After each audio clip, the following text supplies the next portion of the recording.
Salut à tous, c'est Thomas, journaliste à Bruxelles, et aujourd'hui on va parler de drogue. Comme il est bien connu que la drogue, c'est pas bien, c'est le mal.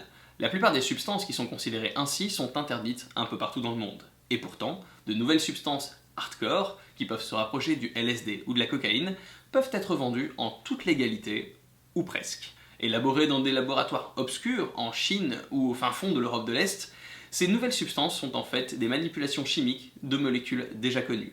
Comme vous le voyez, on prend une molécule, comme celle du cannabis, psychotrope mais interdite, et on lui ajoute un petit élément chimique. Cette nouvelle molécule est encore inconnue des textes de loi et n'est donc pas interdite. Ces nouvelles drogues circulent peu quand on les compare aux best-sellers que sont le LSD ou la cocaïne.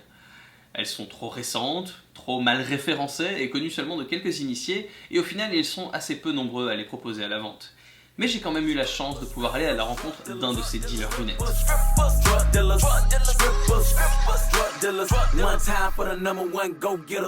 Voilà, ça c'est un petit peu l'ambiance à laquelle je m'attendais, et l'ambiance à laquelle on s'attend toujours quand on parle de dealer de drogue.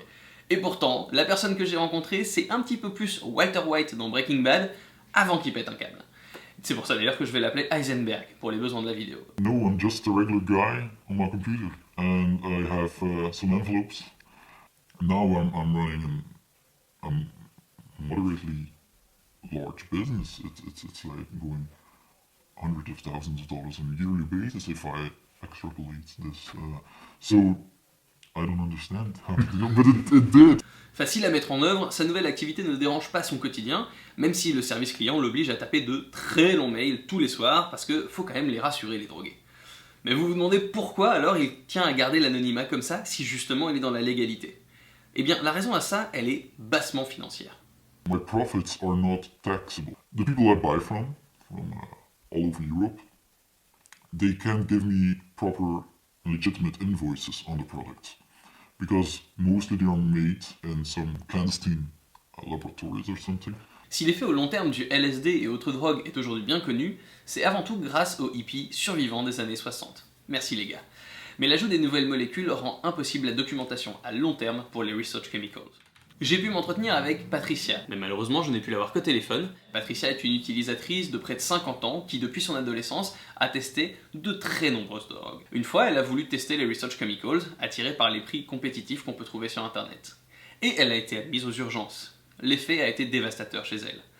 Et on se retrouve devant cette situation un peu paradoxale aujourd'hui. On a le choix entre des produits qui sont illégaux, nocifs, mais déjà connus et dont les effets à long terme sont répertoriés, ou des produits légaux, nocifs et dont l'effet est absolument impossible à connaître. Patricia a trouvé une troisième voie et pour se sortir de l'un et de l'autre, elle a décidé d'utiliser une substance qui est illégale mais qui commence à être légalisée et qu'on consomme en écoutant du Cypress Hill. Tant que vous êtes dans le coin, n'hésitez pas à regarder d'autres vidéos funky fresh des haut-parleurs.